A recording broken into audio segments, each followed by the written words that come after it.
Jugée trop gauche pour le mariage de ma sœur, ma mère m'a demandé de ne pas venir. J'ai alors fui à Paris. Le lendemain, au Louvre, je suis resté bouche bée en découvrant sur Instagram ce qui s'est réellement passé. Tu es si gauche que tout le monde se sent mal à l'aise. Ne viens pas. Les mots de ma mère résonnaient dans ma tête alors que j'étais assise en tailleur sur le parquet de mon salon à Lyon, entouré de brochures de voyage.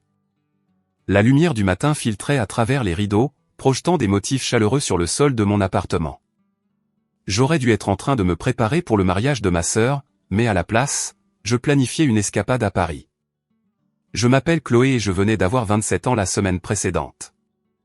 Pendant la majeure partie de ma vie, j'avais été la déception de la famille, la fille qui n'avait jamais vraiment été à la hauteur de la présence étincelante de ma sœur cadette, Amandine. Pendant qu'elle glissait à travers la vie en collectionnant les réussites et les admirateurs, je trébuchais à travers la mienne avec une anxiété sociale et une tendance à dire la mauvaise chose au mauvais moment. L'appel téléphonique de ma mère était arrivé 3 jours plus tôt, sur ce ton particulier qu'elle me réservait. Un mélange d'exaspération et de gêne. Amandine allait épouser Antoine, un promoteur immobilier dont la famille possédait la moitié des propriétés du front de mer à Marseille. Le mariage serait une affaire somptueuse dans un domaine historique avec 200 invités vêtus de vêtements de marque, sirotant un champagne qui coûtait plus cher que mon loyer mensuel. Nous en avons discuté en famille, avait dit ma mère, la voix tendue. Amandine s'inquiète de l'impression que tu vas donner. Tu sais comment tu es dans les événements sociaux, Chloé. Les bégaiements, les silences gênants. La famille d'Antoine est très à cheval sur les apparences. Et cette journée doit être parfaite. J'avais voulu protester, me défendre, souligner que j'étais aussi sa fille. Mais les mots sont restés coincés dans ma gorge, comme toujours quand j'essayais de lui tenir tête. À la place, j'ai murmuré, je comprends. Et j'ai mis fin à l'appel avant que les larmes ne commencent. Ma meilleure amie, Zoé, m'avait trouvé en pleurs dans mon bureau à la compagnie d'assurance où nous travaillions toutes les deux comme expertes en sinistres. Elle a écouté toute l'histoire en me frottant le dos en faisant des cercles, son visage devenant de plus en plus indigné à chaque détail. C'est absolument cruel, a-t-elle dit fermement. Tu es sa sœur. Tu devrais être là. Peut-être qu'ils ont raison, ai-je murmuré en essuyant mes yeux. Je suis gauche. Je mets les gens mal à l'aise. Arrête ça tout de suite. Zoé m'a saisi les épaules, me forçant à la regarder dans les yeux. Tu es attentionnée et gentille. Ce n'est pas parce que tu n'es pas bruyante et t'as pas accent grave l'œil comme Amandine que tu as moins de valeur. Mais les mots de Zoé ne pouvaient pas effacer toute une vie passée à me sentir à l'écart dans ma propre famille. Mon père, un chirurgien réputé, avait toujours été distant, plus intéressé par son handicap de golf que par ses filles. Ma mère, obsédée par le statut et les apparences, avait déversé toute son attention sur Amandine, la fille qui lui faisait honneur. Et Amandine elle-même avait appris très tôt qu'en me mettant de côté, elle attirait davantage les projecteurs. Alors, au lieu de me battre pour ma place à un mariage où je n'étais pas désiré, j'avais fait un autre choix. J'ai réservé un vol pour Paris, partant le matin même du mariage d'Amandine. Je passerai la journée à déambuler dans le Louvre, à manger des croissants aux terrasses des cafés et à prétendre que j'étais quelqu'un d'autre, quelqu'un de confiant et de libre. Mon téléphone a vibré avec un SMS de ma mère. Amandine veut s'assurer que tu ne prévois pas de débarquer sans y être invité. Merci de confirmer. J'ai répondu, je serai à l'étranger. Passez une belle journée.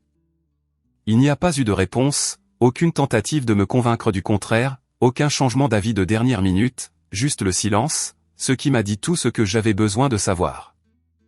J'ai acheté mon billet d'avion ce soir-là, en regardant mon compte épargne fondre alors que je cliquais sur le bouton de confirmation. C'était impulsif et cher, mais l'idée d'être à un océan de distance lorsque ma sœur se marierait dans la richesse et le statut me semblait nécessaire pour ma survie. Je ne pouvais pas regarder depuis la touche pendant que ma famille célébrait sans moi, pendant qu'ils souriaient pour des photos qui m'excluraient de leur histoire. Zoé m'a aidé à planifier le voyage, son enthousiasme me remontant progressivement le moral. Nous avons listé les musées, les restaurants et les parcs.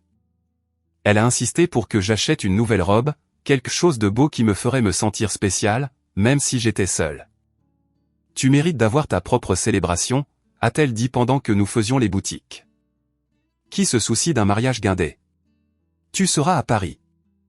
La veille de mon vol, j'ai fait ma valise avec soin, pliant la robe bleu marine que Zoé m'avait aidé à choisir, ajoutant le livre de poche corné d'un roman que je voulais lire depuis longtemps.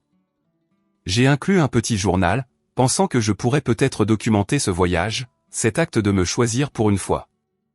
Au moment où je fermais ma valise, mon téléphone s'est allumé avec une notification.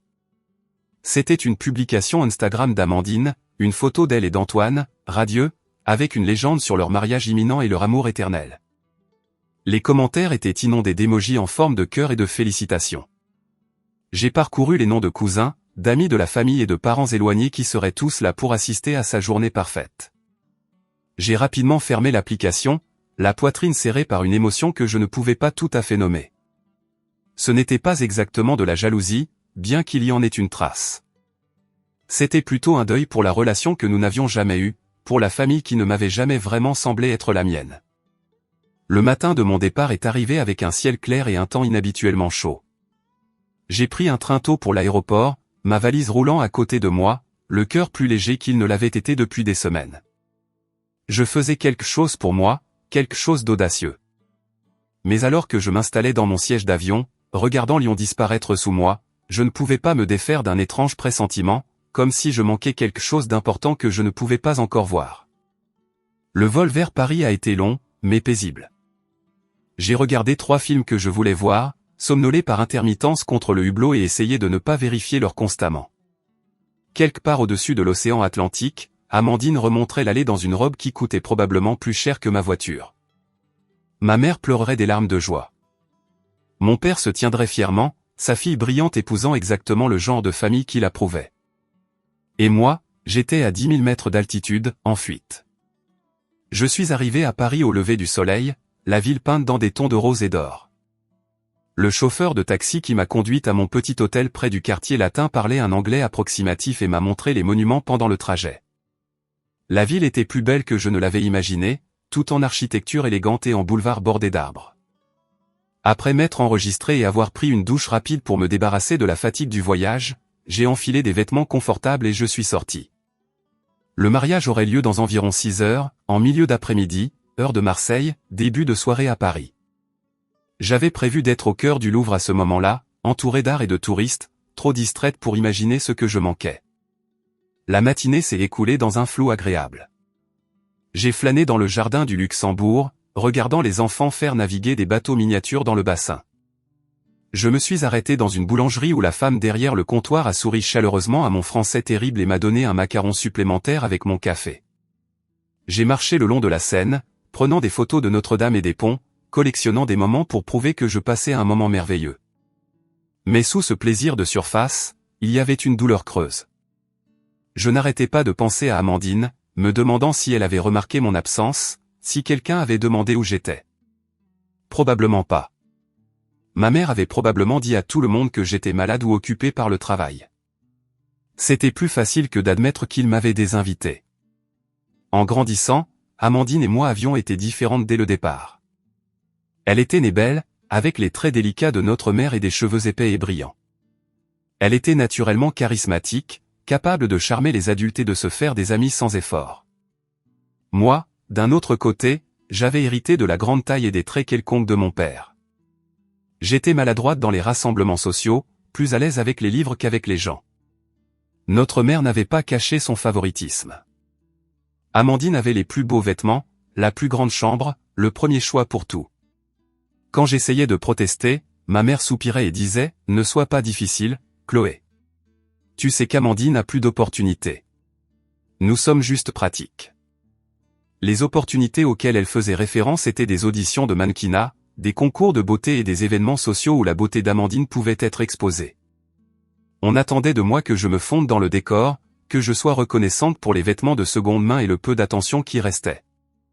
Mon père, occupé par son cabinet de chirurgie, remarquait à peine l'inégalité. Une fois, j'ai essayé de lui en parler, il m'a tapoté la tête distraitement et a dit « Vous êtes toutes les deux mes filles. Maintenant, laisse-moi lire mon journal en paix. » La seule personne qui m'ait jamais fait sentir que j'avais de la valeur était ma grand-mère paternelle. Elle avait vécu avec nous pendant mon enfance, et elle voyait comment la dynamique familiale me blessait. Elle m'emmenait pour des sorties spéciales, juste nous deux, et me disait que j'étais intelligente et intéressante.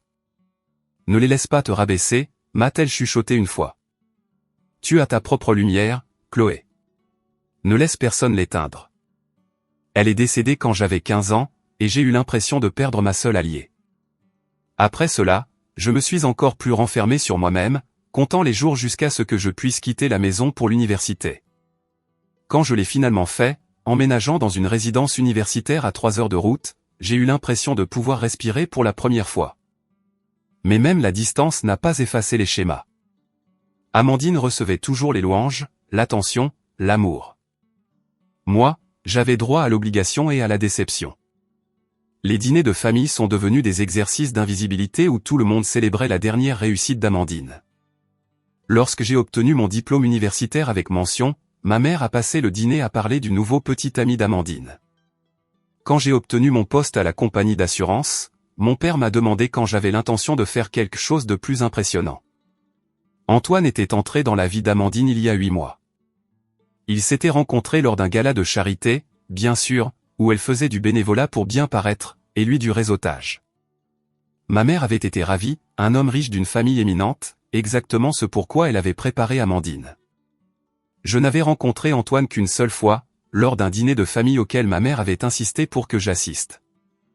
Il était beau d'une manière générique, avec un charme étudié et une poignée de main ferme. Il m'a à peine remarqué, concentrant toute son attention sur Amandine et mes parents. À un moment donné, j'ai essayé de me joindre à la conversation, et il m'a regardé avec confusion, comme s'il avait oublié mon existence. Amandine rayonnait à ses côtés, se délectant de l'admiration. Quand je suis parti tôt, prétextant un mal de tête, personne n'a essayé de me retenir. Les fiançailles avaient eu lieu rapidement, suivies par la planification du mariage qui a complètement consumé ma mère.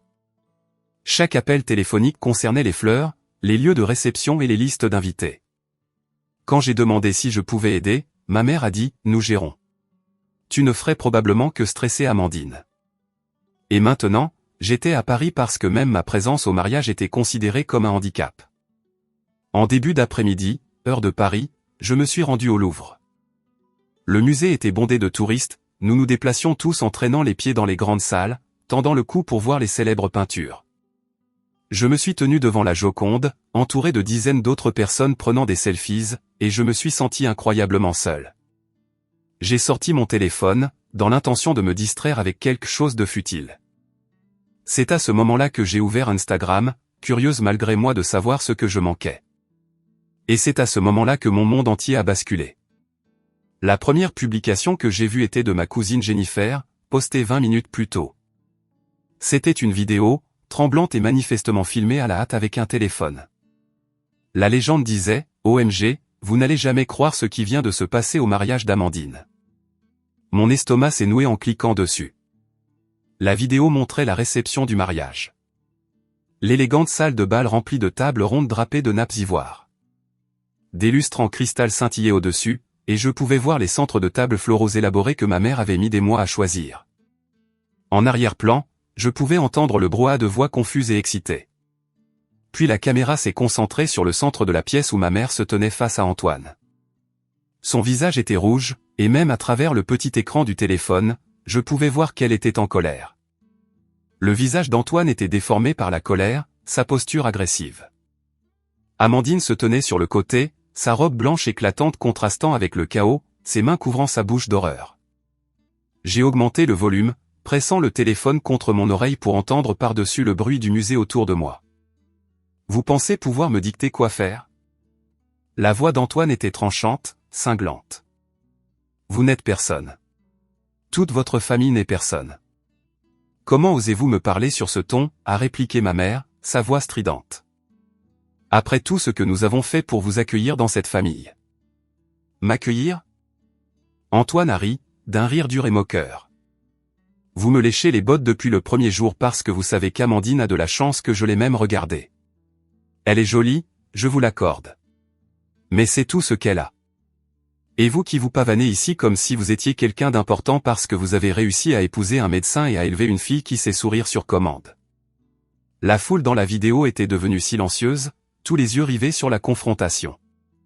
Je pouvais voir des invités sortir leur téléphone, enregistrant sous plusieurs angles. Le visage de ma mère avait pâli.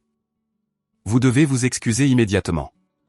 C'est le jour du mariage de ma fille. Votre fille? Antoine s'est approché, sa voix suintant le mépris. Votre fille est une gamine superficielle et gâtée qui a été élevée en pensant que sa beauté suffisait. Eh bien, laissez-moi vous dire quelque chose sur votre famille parfaite. Antoine, s'il te plaît. La voix d'Amandine est intervenue, désespérée et faible. La ferme, Amandine, a-t-il lancé sans même la regarder. J'en ai fini de faire semblant. Ce qui s'est passé ensuite a semblé se dérouler au ralenti. Ma mère a tendu la main, peut-être pour saisir le bras d'Antoine, peut-être juste pour faire un geste. Il a reculé brusquement et puis j'ai littéralement eu un hoquet de stupeur au milieu du Louvre, attirant les regards des touristes voisins, il lui a craché en plein visage. Le son du choc a parcouru les invités du mariage dans la vidéo. Ma mère est restée figée, un filet de salive coulant sur sa joue, son expression d'une incrédulité absolue. Amandine a poussé un cri qui était à moitié un hurlement, à moitié un sanglot. « Vous êtes tous pathétiques », a dit Antoine, sa voix claire dans le silence stupéfait. Et ce mariage est terminé. Il s'est retourné et est sorti du cadre. La vidéo s'est terminée avec ma mère toujours immobile, des invités se précipitant vers elle avec des serviettes, mon père apparaissant de quelque part, le visage violet de rage. J'ai regardé l'écran de mon téléphone, incapable de traiter ce que je venais de voir. Mes mains tremblaient. Les gens me bousculaient en passant, mais je le remarquais à peine. J'ai cliqué sur les commentaires, qui s'étaient déjà multipliés. C'est dingue. Il vient vraiment de cracher sur la mère de la mariée? C'est qui ce type, sérieusement? La mère a l'air tellement choquée.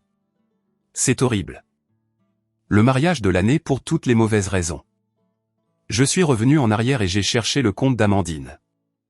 Elle n'avait rien posté de nouveau, mais des dizaines de personnes l'avaient identifié dans la vidéo, qui se propageait rapidement. J'en ai trouvé 3 autres versions sous différents angles, chacune montrant le même moment horrible. Mon téléphone a sonné, me faisant sursauter. C'était Zoé. « Chloé, tu vois ça ?» a-t-elle dit dès que j'ai répondu. C'est partout. Quelqu'un avec qui j'étais au lycée vient de le partager, et elle ne connaît même pas ta famille. Je viens de le voir, ai-je dit, ma voix étrange à mes propres oreilles. Zoé. Il a craché sur ma mère devant tout le monde. C'est déjà en train de devenir viral. Il y a des mèmes qui commencent à apparaître. Ça va être énorme. Je me sentais étourdi. J'ai trouvé un banc le long du mur du musée et je me suis assise lourdement, serrant toujours mon téléphone. Je devrais les appeler. Je devrais. Je ne sais pas ce que je devrais faire. Que peux-tu faire? Tu es à Paris. Elle avait raison. Et pourtant, je me sentais coupable d'être loin, même si j'avais été poussé à partir. Je me sentais coupable pour la petite étincelle de justification dans ma poitrine. La petite voix qui disait, ils voulaient un mariage parfait sans moi. Et regardez ce qu'ils ont eu à la place. Pendant que j'étais assise là, d'autres notifications ont afflué. La vidéo était partagée sur toutes les plateformes. Les sites d'actualité commençaient à s'en emparer. En moins d'1 heure, il y avait un hashtag tendance, crachat mariage. Mon téléphone a sonné à nouveau. Cette fois, c'était mon père. J'ai fixé son nom sur l'écran, mon doigt planant au-dessus du bouton de réponse. Il ne m'avait jamais appelé juste pour parler, seulement quand ma mère l'y obligeait ou quand il avait besoin de quelque chose. Que pouvais-je bien lui dire maintenant?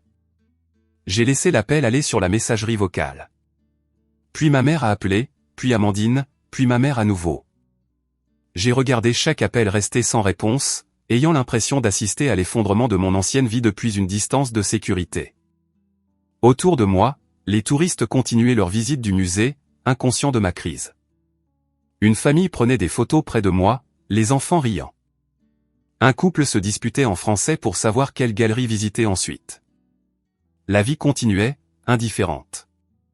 J'ai regardé à nouveau mon téléphone, l'image figée du visage de ma mère avec la salive glissant sur sa joue, l'expression de pur mépris d'Antoine, les yeux horrifiés d'Amandine, et j'ai pensé, tout est sur le point de changer. J'ai finalement répondu à l'appel de ma mère à sa 5e tentative. À ce moment-là, j'avais quitté le Louvre et j'étais assise dans un petit café près de mon hôtel, sirotant un café qui avait refroidi pendant que je regardais mon téléphone s'allumer à plusieurs reprises. Chloé. Sa voix était rauque, dépouillée de sa supériorité habituelle. Où es-tu? Je t'ai dit que j'étais à Paris. Tu dois rentrer à la maison tout de suite.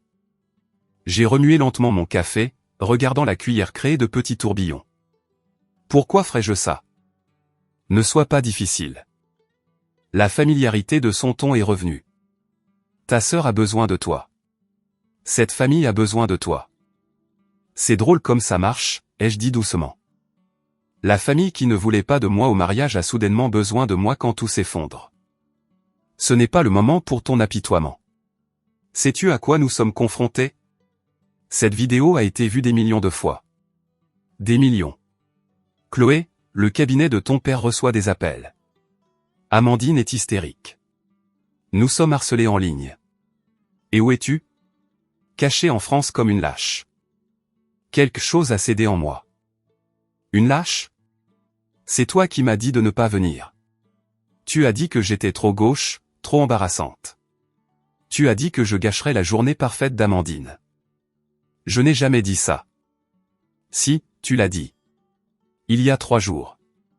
Tu as dit que tout le monde serait mal à l'aise si j'assistais. Il y a eu une pause. Quand elle a repris la parole, sa voix avait changé pour la douceur manipulatrice qu'elle utilisait quand elle voulait quelque chose. Chloé, ma chérie, je pense que tu as mal compris. Je m'inquiétais juste que tu te sentes dépassée par un si grand événement. Tu sais à quel point tu es anxieuse. Arrête de me manipuler. Je sais exactement ce que tu as dit. Eh bien, indépendamment des conversations passées, nous avons besoin de toi maintenant. Amandine est dévastée. Elle s'est enfermée dans son ancienne chambre et ne veut pas sortir. Ton père tient à peine le coup. Et moi, sa voix s'est brisée de manière convaincante. Je suis humilié. Cet homme m'a craché dessus devant toutes mes connaissances. Mes amis, notre famille, nos associés. Tout le monde a vu. J'aurais dû ressentir de la sympathie. C'était ma mère, blessée et publiquement humiliée. Mais tout ce que je ressentais était une étrange torpeur. Qu'est-ce que tu veux que je fasse à ce sujet? Rentre à la maison. Parle à Amandine. Aide-nous à trouver comment gérer ce cauchemar médiatique. Montre au monde que nous sommes une famille unie. Une famille unie, ai-je répété lentement. La famille qui m'exclut jusqu'à ce qu'elle ait besoin de limiter les dégâts. Chloé, s'il te plaît. Je t'en supplie. Elle ne m'avait jamais supplié pour quoi que ce soit de ma vie. Le son de sa voix aurait dû m'émouvoir, mais au lieu de cela, il semblait creux, théâtral. Elle ne voulait pas de moi. Elle voulait une solution à son problème. J'y réfléchirai, ai-je dit. Je dois y aller. Chloé, attends. J'ai mis fin à l'appel et j'ai bloqué tous leurs numéros. Puis j'ai commandé un verre de vin même s'il était à peine 15 heures. Le serveur me l'a apporté avec un sourire compatissant, comme s'il pouvait sentir ma détresse. Pendant l'heure suivante, j'ai parcouru la couverture de ce qui était appelé le scandale du crachat au mariage. Les médias s'en étaient emparés. Les sites de divertissement disséquaient chaque instant. Les gens analysaient les mots d'Antoine, la réaction de ma mère, l'horreur d'Amandine. Certains commentaires étaient sympathiques à ma famille. D'autres étaient brutaux. La mère a l'air si arrogante. Elle l'a probablement mérité. Problème de riche, lol. Pauvre marié, quand même. Imagine que ton mariage devienne un mème. Le marié est clairement instable, mais cette famille a l'air toxique aussi. Puis j'ai trouvé quelque chose qui m'a glacé le sang. Un site de potins avait fait des recherches sur le passé d'Antoine. Selon leur enquête, il avait un historique de comportement instable. Une ex-petite amie avait déposé une injonction d'éloignement contre lui il y a 2 ans, affirmant qu'il l'avait menacé. Il avait été licencié de sa précédente agence immobilière pour comportement agressif envers des collègues. La richesse de sa famille avait apparemment aidé à étouffer ces incidents. Ma mère avait été tellement éblouie par son argent et son statut qu'elle n'avait jamais pris la peine de vérifier qui Amandine épousait réellement. Ou peut-être qu'elle le savait et s'en fichait tant qu'Amandine épousait un homme riche. J'ai pris une capture d'écran de l'article et je l'ai fixé. Cette information changeait les choses. Ma sœur, malgré ses priorités superficielles et sa complicité dans mon exclusion, était liée à un homme qui pouvait être dangereux. Mon téléphone a vibré avec un appel d'un numéro inconnu. Contre toute attente, j'ai répondu. Chloé. C'était Amandine, la voix étranglée par les larmes. Elle avait dû emprunter le téléphone de quelqu'un. S'il te plaît, ne raccroche pas. Je n'ai rien dit. Je sais que tu me détestes, a-t-elle continué, les mots sortant en un flot rapide.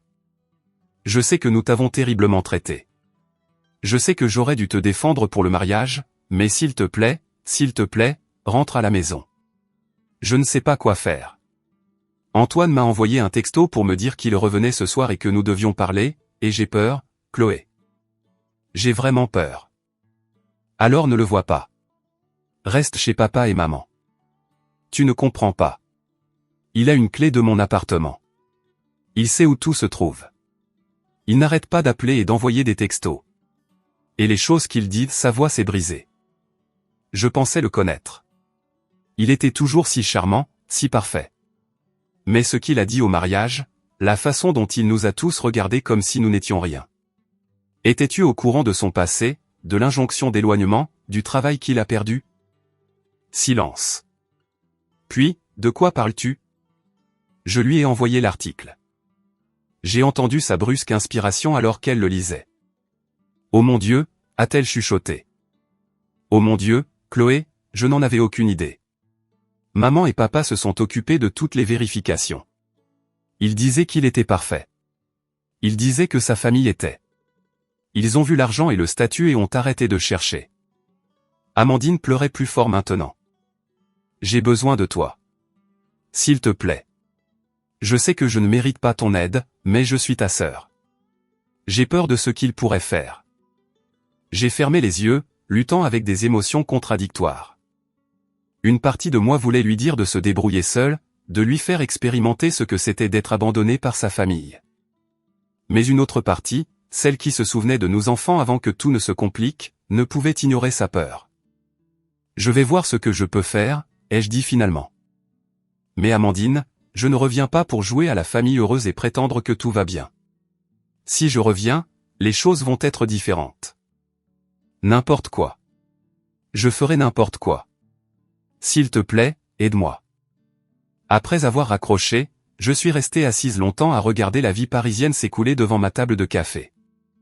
Des couples se tenant la main, des touristes étudiant des cartes, des habitants se dépêchant de rentrer du travail. La vie normale continuait, inconsciente, pendant que mon monde se réorganisait. J'ai consulté les informations de vol sur mon téléphone. Il y avait un vol partant le lendemain matin qui me ramènerait à Lyon en soirée. Changer mon billet coûtait cher, mais j'avais ma carte de crédit. En le réservant, j'ai senti quelque chose changer en moi. Je rentrais, mais pas en tant que la fille embarrassée essayant de se faire plus petite. Je rentrais avec des informations, avec un moyen de pression, avec une vision plus claire de qui était exactement ma famille. Et peut-être, juste peut-être, je rentrais pour enfin me défendre. Le vol de retour était différent du vol vers Paris. Je ne fuyais pas cette fois. Je courais vers quelque chose, bien que je ne sois pas entièrement sûr de quoi.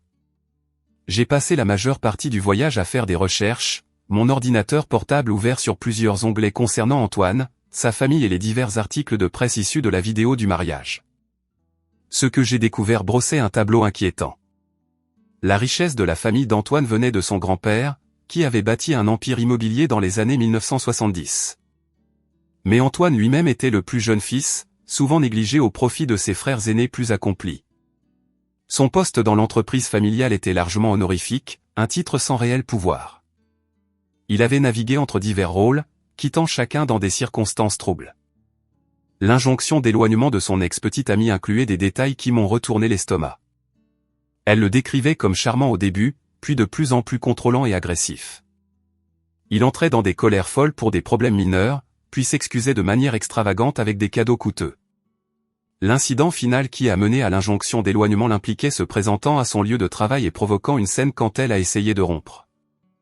J'ai trouvé son profil sur les réseaux sociaux. Elle avait supprimé la plupart de ses anciennes publications, mais il y en avait une datant d'1 an. 1 an libéré de la toxicité. Si vous êtes dans une relation où vous avez peur, sachez que vous méritez mieux. Partir a été la chose la plus difficile et la meilleure que j'ai jamais faite. J'ai pris d'autres captures d'écran, constituant un dossier d'information. Si Antoine était aussi instable qu'il le paraissait, ma famille allait avoir besoin de plus que de limiter les dégâts. Elle allait avoir besoin de protection. Quand j'ai atterri à Lyon, il pleuvait, le genre de bruine persistante qui caractérise les automnes de la région. J'ai pris un VTC directement chez mes parents, une grande maison de style colonial dans une banlieue chic où chaque pelouse était manucurée et chaque voiture était chère. Ma mère a ouvert la porte, l'air hagard. Ses cheveux habituellement parfaits étaient attachés en désordre et elle ne portait pas de maquillage. Pour la première fois de ma vie, elle avait l'air vieille. « Tu es venue ?» a-t-elle dit, et il y avait peut-être un soulagement sincère dans sa voix. « Où est Amandine ?» En haut. Elle n'a pas quitté sa chambre depuis hier. Ton père est au bureau en train d'essayer de gérer les retombées. Son cabinet a été inondé d'appels de journalistes. Je suis passé devant elle sans attendre d'invitation. La maison était la même que toujours. Décorée avec goût, impeccable, froide. J'ai monté les escaliers jusqu'à la chambre d'enfance d'Amandine, la plus grande pièce du 2e étage, celle avec la meilleure vue. J'ai frappé. Amandine, c'est Chloé. La porte s'est ouverte immédiatement. Ma sœur avait une mine affreuse. Ses yeux étaient gonflés de larmes. Ses cheveux emmêlés. Elle portait un pantalon de jogging et un vieux t-shirt. Pas de maquillage, pas de bijoux. Je ne l'avais jamais vue aussi défaite. « Tu es vraiment là ?» a-t-elle dit. Et puis elle m'a serré dans ses bras. Je suis resté raide au début, ne rendant pas l'étreinte, mais ses épaules tremblaient. Et elle sanglotait sur mon épaule. Et malgré tout, elle était toujours ma sœur. Mes bras se sont levés lentement, maladroitement, et lui ont tapoté le dos. « Entre » a-t-elle dit, se reculant et essuyant ses yeux. J'ai besoin de tout te raconter. Nous nous sommes assis sur son lit, le même lit sur lequel elle se prélassait des années auparavant en parlant au téléphone avec des amis, m'ignorant quand j'essayais de me joindre à elle. L'ironie ne m'a pas échappé. « Antoine n'arrête pas de m'envoyer des textos », a-t-elle commencé, me montrant son téléphone. Les messages étaient un mélange inquiétant de rage et de manipulation. Certains la traitaient de nulle et de stupide. D'autres s'excusaient abondamment et suppliaient pour une autre chance. Certains étaient menaçants de manière vague et troublante. Je passe ce soir, que ça te plaise ou non. Nous devons parler face à face. Tu ne fais qu'empirer les choses en m'ignorant. Je sais où tu es. Je t'aime tellement, bébé. J'étais juste stressé. Ta mère m'a provoqué. Donne-moi une chance de m'expliquer. Tu vas regretter de me traiter de cette façon. J'ai eu froid en les lisant. As-tu répondu à l'un d'eux? Je lui ai dit de me laisser tranquille. Ça l'a rendu plus furieux. Tu dois aller à la police. Obtenir une injonction d'éloignement. Avec quelle preuve? Il ne m'a pas vraiment menacé directement. Et sa famille, Chloé? Sa famille est puissante. Ils ont des avocats, des relations. Maman et papa ont peur qu'ils nous poursuivent en justice pour diffamation ou quelque chose du genre. Diffamation? C'est lui qui a craché sur maman devant 200 témoins. Je sais, mais sa famille prétend qu'il a été provoqué. Que maman a dit quelque chose d'offensant d'abord. Ils essaient de faire passer ça pour lui comme la victime de notre arrivisme social. J'ai ri amèrement. C'est la meilleure. Maman fait de l'arrivisme social depuis le jour où elle a épousé papa. Amandine m'a regardé avec une expression que je n'avais jamais vue de sa part auparavant. Une reconnaissance honnête. Je sais. Je l'ai toujours su.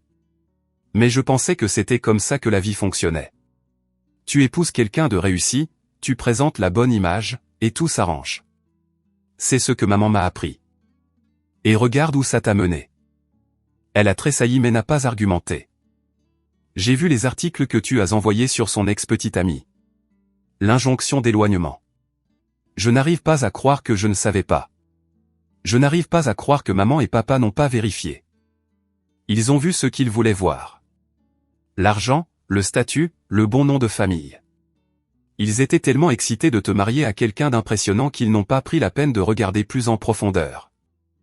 Tout comme ils étaient tellement excités de m'avoir comme la jolie fille populaire qu'ils se fichaient de tout le reste, a dit Amandine en se tordant les mains. Je sais que j'ai été horrible avec toi, Chloé. Je sais que j'ai suivi maman quand elle te traitait comme si tu n'avais pas d'importance. C'était plus facile d'être la favorite que de défendre ce qui était juste.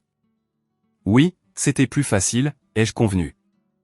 Et maintenant, tu paies le prix pour avoir construit ta vie sur des fondations superficielles. Je sais. Elle m'a regardé, les larmes coulant sur son visage. Et je suis désolé. Je suis tellement désolé pour tout. Pour chaque fois que j'ai eu la plus grande chambre, les plus beaux vêtements, l'attention. Pour chaque fois que j'ai laissé maman t'exclure ou te rabaisser. Pour le mariage. Mon Dieu, Chloé, je n'aurais jamais dû accepter que tu ne sois pas là. Tu es ma sœur. Je voulais dire je te pardonne. Je voulais la serrer dans mes bras et lui dire que nous allions arranger ça ensemble, mais des années de blessures ne s'évaporent pas avec une seule excuse, aussi sincère soit-elle. Je ne suis pas là pour t'absoudre, ai-je dit doucement. Je suis là parce que tu as peur et que tu as demandé de l'aide. Mais Amandine, quand tout ça sera terminé, nous devrons avoir des conversations sérieuses sur notre famille et sur la façon dont nous nous traitons les uns les autres. Je sais. Je le veux. Je veux être meilleur. Avant que je puisse répondre, nous avons entendu des cris en bas. Des voix d'hommes, l'une d'elles effroyablement familière de la vidéo du mariage. Antoine était arrivé. Amandine a saisi mon bras, ses doigts s'enfonçant douloureusement. Il n'est pas censé être ici. Comment est-il entré? Nous nous sommes glissés en haut des escaliers et avons regardé en bas. Antoine se tenait dans le hall d'entrée face à ma mère. Mon père était apparemment juste rentré et se tenait entre eux, le visage rouge de colère.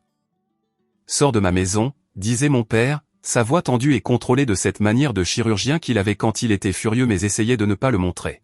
« Je dois voir Amandine », a dit Antoine. Il était débraillé, son costume chair froissée, ses cheveux en désordre. Il avait l'air de ne pas avoir dormi. Elle ne répond pas à mes appels. Je dois m'expliquer. Vous avez craché sur ma femme au mariage de ma fille. Vous avez humilié toute notre famille. Vous avez exactement 10 secondes pour partir avant que j'appelle la police. Antoine a ri, et le son m'a donné la chair de poule. La police? Et leur dire quoi? Que j'ai eu un désaccord avec ma belle-mère?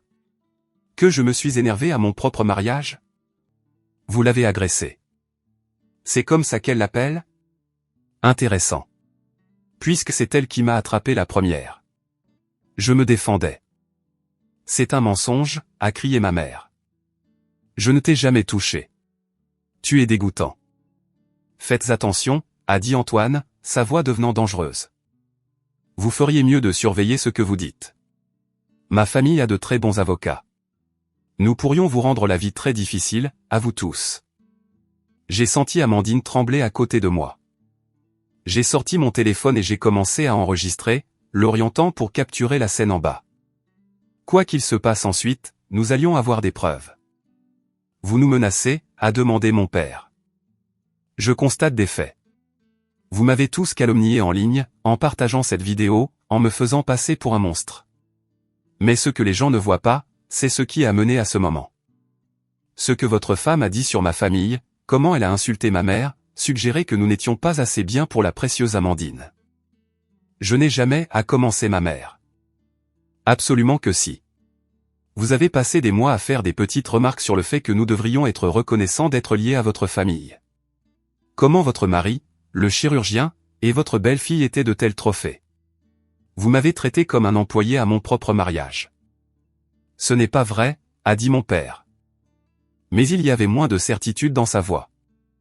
Vraiment? Mais voici le truc. Rien de tout ça n'a d'importance maintenant. Ce qui compte, c'est qu'Amandine et moi sommes mariés, légalement mariés, et je veux voir ma femme. Le mariage n'est pas valide, a dit rapidement ma mère.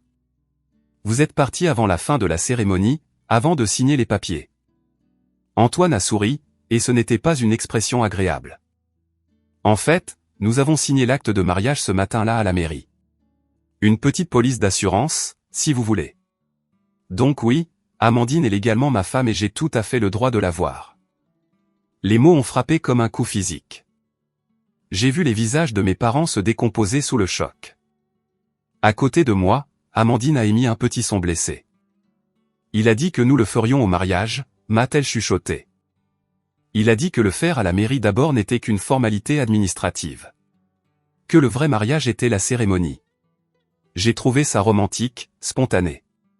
Je ne l'ai dit à personne parce qu'il a dit que ça devait être notre secret.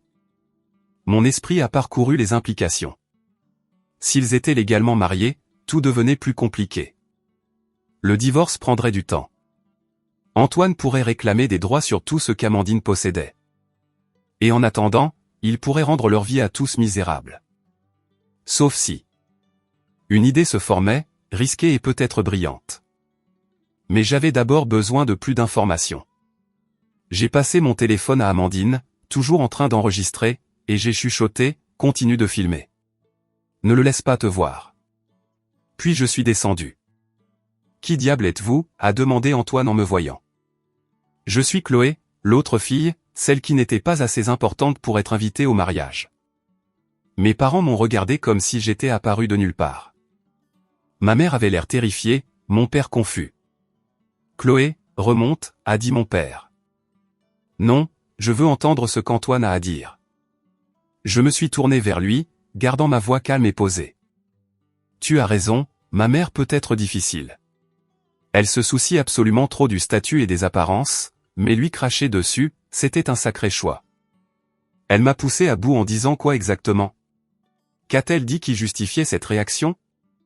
Elle. Il a hésité, et j'ai vu le mensonge se former. Elle a insulté ma mère. Ta mère qui n'était pas au mariage. Autre hésitation. Elle a insulté ma famille. Peux-tu être précis? Parce qu'il y a une douzaine de vidéos de cet incident sous différents angles et dans toutes, l'audio est assez clair. Elle a dit, après tout ce que nous avons fait pour vous accueillir dans cette famille. C'est ça qui t'a fait craquer? Tu n'étais pas là. Tu ne sais pas ce qui s'est passé avant que les caméras ne commencent à tourner. Tu as raison. Je n'étais pas là parce que ma mère m'a dit de ne pas venir parce que je suis gauche et embarrassante et que je mettrais tout le monde mal à l'aise. J'ai laissé cela en suspens dans l'air. Mais voici ce que je sais. Je connais Jessica, ton ex-petite amie, l'injonction d'éloignement. Le visage d'Antoine est devenu très impassible. Je connais le travail que tu as perdu chez Davison Immobilier pour avoir menacé un collègue. Je connais l'accusation de conduite en état d'ivresse que les avocats de ta famille ont fait disparaître. Je sais que tu es la déception de ta famille, le fils qui ne peut pas être à la hauteur de ses frères, à qui on a donné un poste fictif pour t'occuper et t'éviter les ennuis. Tu ne sais rien du tout, a-t-il dit. Mais sa voix avait perdu de sa confiance. Je sais que tu voyais Amandine comme un trophée, une belle femme naïve d'une famille désespérée de la marier à l'argent. Je sais que tu l'as inondée d'amour au début, que tu l'as isolée de ses amis et que tu l'as rendue dépendante de ton approbation. Des tactiques classiques d'agresseur. J'aime Amandine. Tu aimes la contrôler. Il y a une différence. J'ai sorti mon téléphone et je lui ai montré les captures d'écran que j'avais prises de ses textos à Amandine. Ça ne ressemble pas à de l'amour. Ça ressemble à de l'obsession et de la rage. Il s'est jeté vers moi et mon père s'est immédiatement interposé. Ne la touche pas. Écarte-toi de mon chemin. Non, tu pars maintenant. Antoine a regardé autour de nous tous, son visage tordu de fureur et de quelque chose d'autre. La panique. Il perdait le contrôle de la situation, et il le savait. Amandine, a-t-il crié vers les escaliers. Amandine, descends. On s'en va. Elle ne va nulle part avec toi, ai-je dit calmement. En fait, elle va demander l'annulation du mariage pour fraude. Tu as menti sur ton passé. Tu l'as manipulée pour un mariage à la mairie sans divulgation appropriée. N'importe quel juge l'accordera. Vous ne pouvez pas faire ça. Nous le pouvons et nous le ferons. Et si tu t'approches d'elle à nouveau, si tu lui envoies un texto, l'appelles ou te présentes où qu'elle soit, nous demanderons une injonction d'éloignement. Et contrairement à quand Jessica l'a fait, cette fois-ci, ce sera très public. Les mêmes médias qui ont couvert le désastre de ton mariage se jetteront sur l'histoire du marié violent. Les mains d'Antoine se sont serrées en poing. Pendant un instant, j'ai cru qu'il allait vraiment frapper quelqu'un, mais il a semblé se dégonfler, voyant qu'il avait perdu cette manche. Ce n'est pas fini, a-t-il dit, sa voix basse et menaçante. Ma famille vous détruira tous. Ta famille est probablement ravie de se débarrasser de toi, ai-je répondu. Maintenant, par avant que j'appelle moi-même la police. Il est sorti en trombe, claquant la porte si fort que les fenêtres ont tremblé. Nous sommes tous restés figés un instant après, le silence presque pire que les cris. Puis Amandine est apparue en haut des escaliers, tenant toujours mon téléphone, enregistrant toujours. « J'ai tout eu », a-t-elle dit, sa voix tremblante mais déterminée. Chaque mot. Et juste comme ça, nous avions nos preuves. Le lendemain matin, je me suis réveillé sur le canapé du salon de mes parents, la lumière du soleil entrant par les grandes fenêtres. J'avais mal au dos à cause de la position inconfortable, mais mon esprit était plus clair qu'il ne l'avait été depuis des années. Amandine dormait encore à l'étage, épuisée par la tourmente émotionnelle de la veille. Mes parents étaient dans la cuisine, leur voix basse et tendue. Je me suis assise et j'ai vérifié mon téléphone. La vidéo du mariage avait maintenant été vue plus de 15 millions de fois. Le nom d'Antoine était en tendance sur les réseaux sociaux. Plus important encore, 3 autres femmes avaient témoigné avec leurs propres histoires sur lui.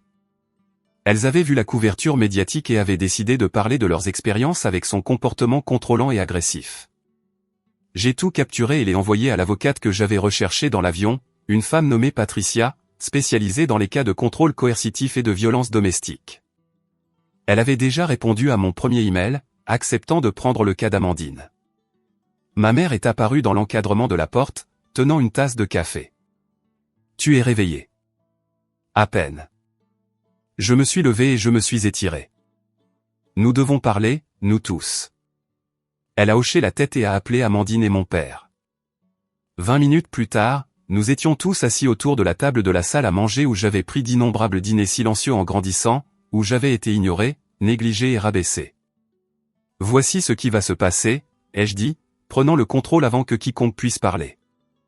Amandine va rencontrer Patricia, l'avocate que j'ai trouvée, cet après-midi. Nous demandons l'annulation pour fraude et coercition. Nous avons la vidéo d'hier soir. Nous avons ses textos, et nous avons les déclarations de son ex-petite amie et des autres femmes qui se sont manifestées. Et si sa famille riposte, a demandé mon père. Qu'ils essaient. Avec autant d'attention publique, toute action en justice qu'ils entreprendront sera scrutée à la loupe. Ils sont plus susceptibles de vouloir que cela disparaisse discrètement que de le faire traîner en justice. Et les médias, a demandé ma mère. Comment gérons-nous ça? Nous ne nous cachons pas. Nous disons la vérité. J'ai regardé Amandine. Tu vas donner une interview, soigneusement contrôlée, avec une journaliste de bonne réputation. Tu vas raconter ton histoire sur la façon dont tu as été manipulée et trompée. Tu seras la mariée sympathique qui a découvert que son fiancé n'était pas celui qu'il prétendait être. Je ne sais pas si je peux faire ça, a dit doucement Amandine. Tu peux, et tu le feras, parce qu'en ce moment, tu n'es qu'une blague dans une vidéo virale. Mais si tu prends le contrôle de ton récit, tu deviens une survivante, quelqu'un à qui d'autres femmes peuvent s'identifier. Ma mère m'étudiait avec une expression que je n'avais jamais vue auparavant. Quelque chose comme du respect. Quand es-tu devenue si compétente? Je l'ai toujours été. Vous n'avez simplement jamais pris la peine de le remarquer. Les mots sont restés en suspens. Mon père avait l'air mal à l'aise. Amandine fixait ses mains. Le visage de ma mère a rougi, mais pour une fois, elle n'a pas argumenté. Tu as raison, a dit ma mère finalement, sa voix à peine audible. Je ne t'ai jamais vu clairement. J'étais tellement concentré sur Amandine, sur la vie que je voulais pour elle, que j'ai échoué en tant que mère envers toi. Je ne m'attendais pas à un aveu. Oui, tu as échoué. Je suis désolé, Chloé. Vraiment désolé. Je sais que ça ne répare rien, mais je veux que tu saches que je le vois maintenant. À quel point nous t'avons maltraité. À quel point tout était injuste. Amandine a tendu la main sur la table et a pris la mienne. Je suis désolé aussi, pour tout. J'ai regardé les deux, ces femmes qui avaient façonné tant de ma douleur. Une partie de moi voulait rejeter leurs excuses, les faire souffrir comme elles m'avaient fait souffrir. Mais une autre partie, celle qui était fatiguée de porter toute cette colère, voulait essayer quelque chose de différent. Je ne suis pas prête à dire que tout est pardonné, ai-je dit prudemment.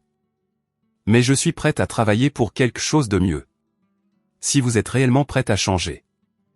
Nous le sommes, a dit Amandine. Je te le promets. Mon père s'est éclairci la gorge. Chloé, je te dois aussi des excuses. J'ai été absent quand tu avais besoin d'un père.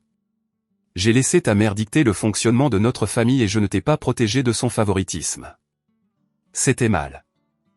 Oui, ça l'était. J'ai croisé son regard. Mais comme je leur ai dit, je suis prête à essayer si tu es prêt à être différent. Il a hoché la tête, l'air plus vieux et plus incertain que je ne l'avais jamais vu. Bien. Alors mettons-nous au travail. J'ai sorti mon ordinateur portable. Je suis debout depuis 5 heures du matin à élaborer un plan. Patricia peut voir Amandine à 14 heures aujourd'hui. J'ai aussi contacté Lorraine, une journaliste de confiance qui travaille pour un grand média. Elle est intéressée par une interview exclusive avec Amandine, mais nous devons agir vite avant que quelqu'un d'autre n'obtienne l'histoire. Comment connais-tu tous ces gens, a demandé ma mère. J'ai construit ma propre vie pendant que vous ne faisiez pas attention. J'ai des relations, des compétences et des capacités que vous n'avez jamais pris la peine de demander. Au cours des heures suivantes, nous avons exécuté le plan. Amandine a rencontré Patricia, qui a immédiatement déposé les documents d'annulation et a commencé à rassembler des preuves. J'ai coaché Amandine sur ce qu'il fallait dire dans l'interview, l'aidant à trouver sa voix tout en gardant le message clair et sympathique. Ce soir-là, Lorraine est arrivée à la maison avec une petite équipe de tournage. Elle était professionnelle et gentille, mettant immédiatement Amandine à l'aise. L'interview a duré 1 heure, Amandine parlant honnêtement de la façon dont Antoine l'avait manipulée, comment le mariage à la mairie avait été présenté comme une spontanéité romantique plutôt que la tactique de contrôle qu'il était en réalité. Et comment elle était reconnaissante que la vérité ait éclaté avant qu'il ne soit trop tard. Je veux que d'autres femmes sachent que la violence ne ressemble pas toujours à ce que l'on pense, a dit Amandine à la caméra, les larmes coulant sur son visage. Parfois, c'est charmant et ça ressemble à de l'amour. Parfois, ça vient de familles riches et respectables, et parfois on ne le voit pas jusqu'à ce que quelque chose brise l'illusion. Quand ce fut terminé, Lorraine nous a remerciés et a promis que le reportage serait diffusé dans les 48 heures. Ça va être puissant, a-t-elle dit. Vous êtes très courageuse. Après son départ, Amandine s'est effondrée sur le canapé, émotionnellement épuisée. Je me suis assise à côté d'elle, et elle a posé sa tête sur mon épaule. Merci, a-t-elle chuchoté, d'être revenue, de m'avoir aidé. Je ne le mérite pas. Peut-être pas, ai-je convenu. Mais je ne fais pas ça que pour toi. Je le fais parce que c'est la bonne chose à faire. Et parce que peut-être, juste peut-être, nous pouvons devenir les sœurs que nous aurions dû être depuis le début. Elle a serré ma main, et pour la première fois depuis des années, le geste semblait sincère. L'interview a été diffusée 2 jours plus tard aux heures de grande écoute. Je l'ai regardée avec ma famille dans le salon. Tous tendus et silencieux. Amandine est apparue comme vulnérable mais forte, sympathique sans être faible.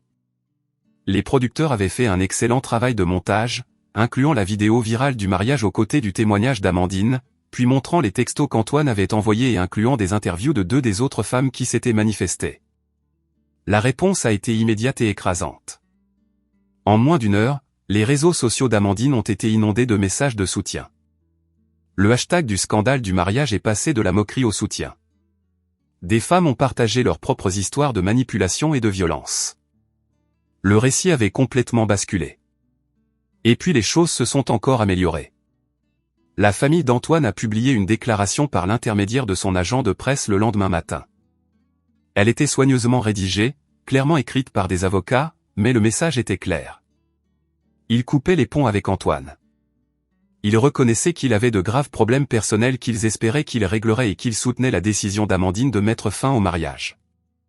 Ils le sacrifiaient essentiellement pour protéger leur propre réputation. Ils protègent leur empire, a dit mon père, en lisant la déclaration sur son téléphone. Ils ne veulent pas être associés à ce désastre, ce qui signifie qu'ils ne contesteront pas l'annulation. Patricia a confirmé quand je l'ai appelé. J'ai déjà eu des nouvelles de leurs avocats. Ils sont prêts à régler rapidement et discrètement. Antoine n'obtiendra rien d'Amandine, et ils sont prêts à s'assurer qu'il ne conteste pas. Et Antoine lui-même, ai-je demandé. Il est devenu silencieux, a supprimé tous ses réseaux sociaux. Apparemment, il s'est enregistré dans une sorte de centre de bien-être en Arizona. Sa famille l'a essentiellement payé pour qu'il disparaisse pendant un certain temps. J'ai ressenti une vague de satisfaction. Antoine avait essayé de contrôler et d'intimider ma sœur, avait humilié ma mère en public, avait menacé ma famille, et maintenant c'était lui qui se cachait, déshonoré et abandonné même par sa propre famille. Mais il y avait encore une chose que je devais faire. Cet après-midi-là, je me suis rendu à la chaîne de télévision locale où la vidéo du mariage était devenue virale. J'avais appelé à l'avance et arrangé une rencontre avec la directrice de la station, une femme nommée Hélène, qui avait été étonnamment réceptive à ma proposition. Donc, vous voulez faire un reportage de suivi, a-t-elle dit, se penchant en arrière dans son fauteuil de bureau.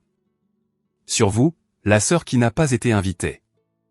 Pas seulement sur moi, sur la façon dont les familles peuvent être toxiques. Comment le favoritisme endommage les relations et comment parfois la personne que tout le monde néglige est celle qui finit par sauver tout le monde. Hélène a souri. J'aime ça. C'est un excellent angle. La fille oubliée qui revient pour sauver sa famille. Très convaincant. Et c'est vrai. J'ai sorti mon téléphone et je lui ai montré le SMS de ma mère. Celui me disant de ne pas venir au mariage parce que j'étais trop gauche. J'ai des preuves de tout. Je peux montrer comment cette famille fonctionnait, comment j'étais traité, et comment j'ai choisi de les aider malgré tout. Pourquoi faites-vous cela? S'ils vous ont si maltraité, pourquoi vous exposer de cette façon? Parce que j'en ai fini d'être invisible. J'en ai fini de laisser les autres écrire mon histoire. Et parce que peut-être, juste peut-être, une autre femme qui se sent invisible dans sa famille verra cela et réalisera qu'elle a de la valeur, elle aussi. Hélène m'a étudié un long moment. Vous savez, cela donnera une mauvaise image de votre famille. Votre mère en particulier. Ils se sont donné une mauvaise image eux-mêmes. Je ne fais que dire la vérité à ce sujet. Et honnêtement, ils ont accepté. Ils savent qu'ils doivent assumer leurs erreurs. Ce qui était vrai. J'en avais discuté avec mes parents et Amandine la veille au soir. Ma mère avait été réticente au début, inquiète pour sa réputation, mais mon père nous avait tous surpris. Laisse-la faire, avait-il dit fermement. Nous méritons de rendre des comptes, et Chloé mérite d'être vue. Donc, j'étais là, acceptant une interview qui serait diffusée dans 3 jours, juste après une autre mise à jour sur l'histoire d'Amandine. La fille oubliée et l'enfant en or, racontant toutes de leur vérité. L'interview elle-même a été cathartique. J'ai parlé honnêtement de grandir dans l'ombre d'Amandine, du sentiment constant de ne pas être assez bien, d'être désinvité du mariage. J'ai montré les SMS. J'ai expliqué comment j'étais parti à Paris pour m'échapper, seulement pour voir la journée parfaite de ma famille imploser depuis l'autre côté de l'océan. Mais vous êtes revenu, a dit l'intervieweur, même après tout ce qu'ils vous ont fait subir, vous êtes revenu pour aider. Je suis revenu parce que ma sœur avait peur et m'a demandé de l'aide. Et parce que malgré tout, ils sont toujours ma famille. Mais je suis revenu à mes propres conditions cette fois. Pas en tant que la fille oubliable, mais en tant qu'adulte capable qui mérite le respect. Et les choses ont-elles changé? Elles changent. Ma mère est en thérapie. Mon père fait un effort pour être présent. Amandine et moi reconstruisons notre relation. Ce n'est pas parfait et ça ne se réparera pas du jour au lendemain. Mais pour la première fois de ma vie, je me sens vu par eux. Que diriez-vous aux autres femmes qui se sentent invisibles dans leur famille? J'ai regardé directement la caméra. Vous n'êtes pas le problème. Votre valeur ne dépend pas de la reconnaissance de quelqu'un d'autre. Et parfois, la meilleure vengeance est de ne plus les laisser vous rabaisser. Levez-vous. Parlez. Prenez votre place. Vous méritez d'être là. Lorsque l'interview a été diffusée, mon téléphone a explosé de messages. Des amis à qui je n'avais pas parlé depuis des années m'ont contacté. Des collègues m'ont dit qu'ils n'avaient aucune idée de ce que j'avais traversé. Des inconnus m'ont envoyé des messages me remerciant pour mon honnêteté. Mais le message qui comptait le plus venait de Zoé. Je suis si fier de toi. Tu es une guerrière.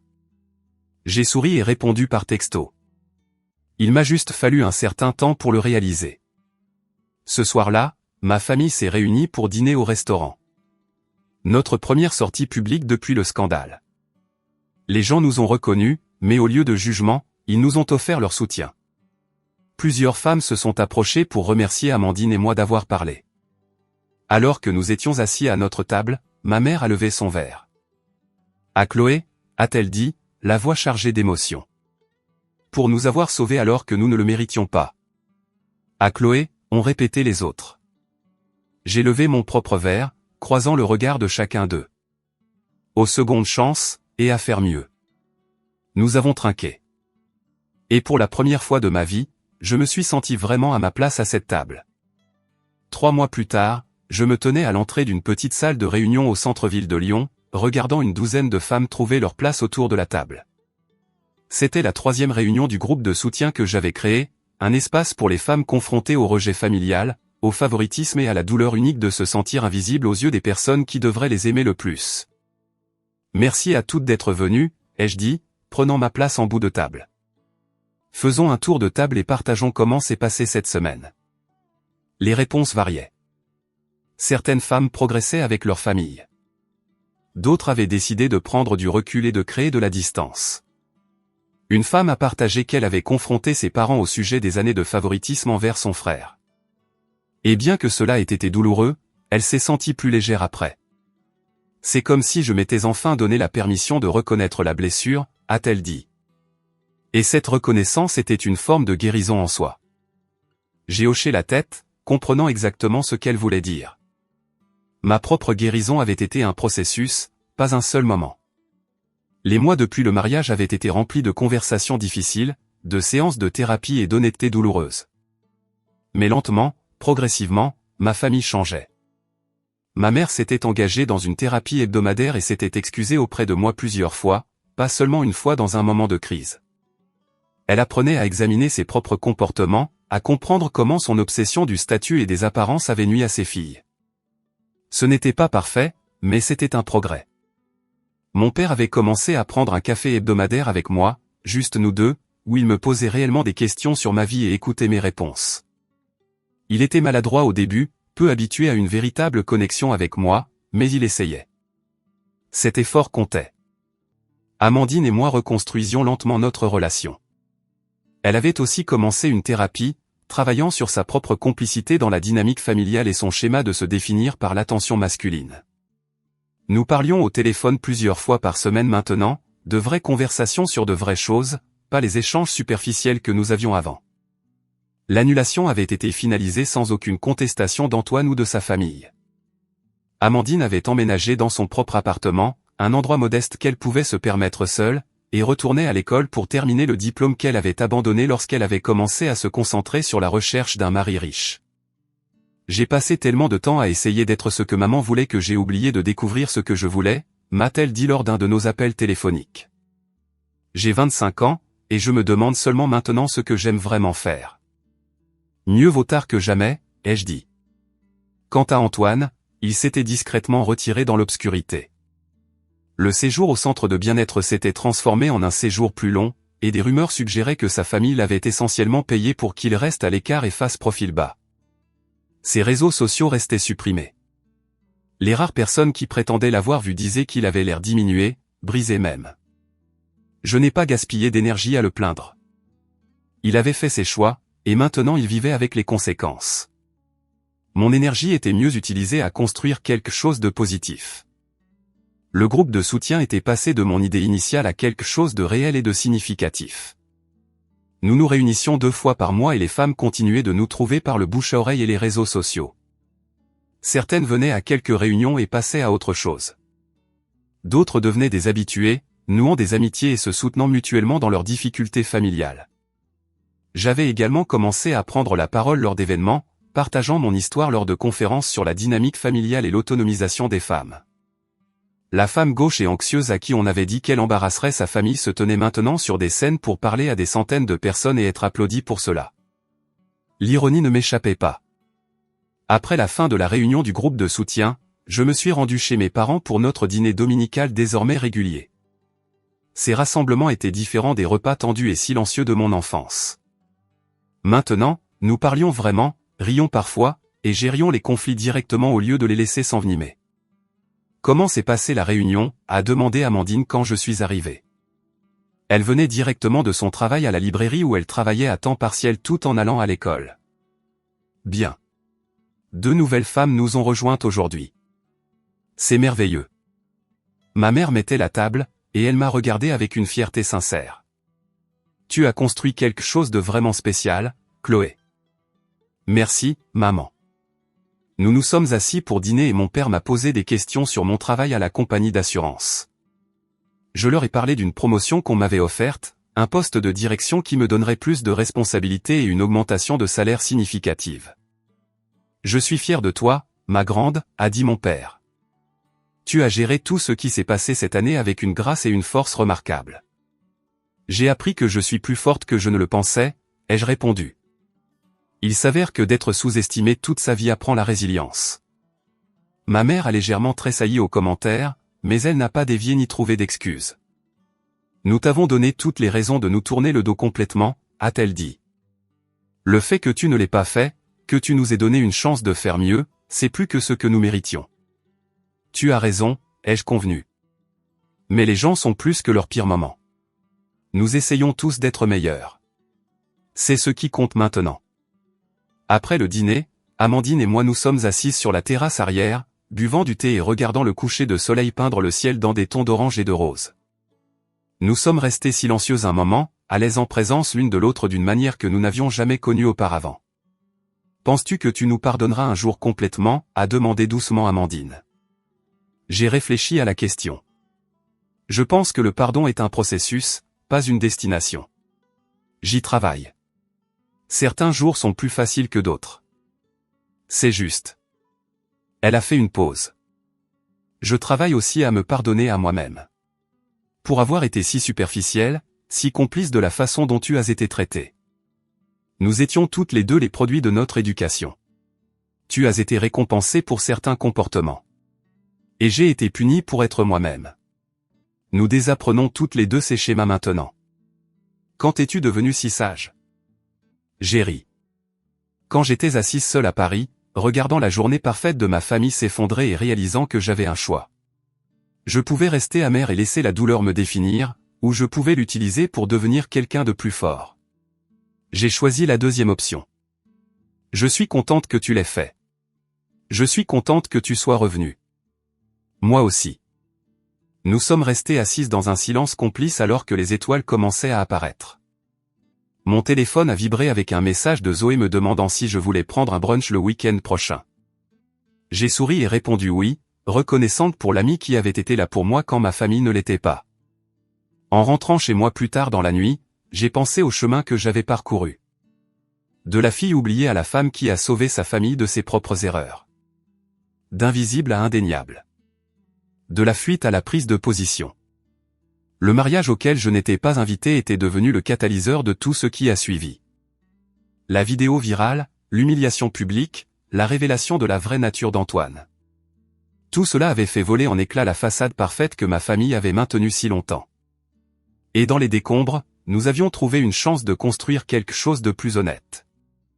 Antoine a subi les conséquences de ses actes de manière à la fois publique et privée. La déclaration de sa famille avait définitivement nui à sa réputation dans leurs cercles sociaux. Les autres femmes qui s'étaient manifestées avaient donné des interviews qui brossaient un tableau clair de son comportement abusif. Il a perdu son poste dans l'entreprise familiale, l'accès à leur richesse, et est devenu un exemple à ne pas suivre sur les hommes privilégiés qui pensent que le charme et l'argent excusent la cruauté. Son nom était à jamais lié à ce moment où il a craché sur ma mère, une tache permanente sur son caractère qu'aucun séjour en centre de bien-être ne pourrait effacer. La dernière fois que j'ai entendu parler de lui, il vivait dans un petit appartement en Arizona, occupant un emploi régulier pour la première fois de sa vie, humilié et seul, exactement ce qu'il méritait. Ma mère, elle aussi, avait fait face à sa propre remise en question. Ses réseaux sociaux avaient été inondés de critiques après la diffusion de mon interview, la forçant à affronter l'image que son comportement renvoyait aux autres. Plusieurs de ses amis avaient pris leur distance, mal à l'aise avec la vérité qui avait été exposée.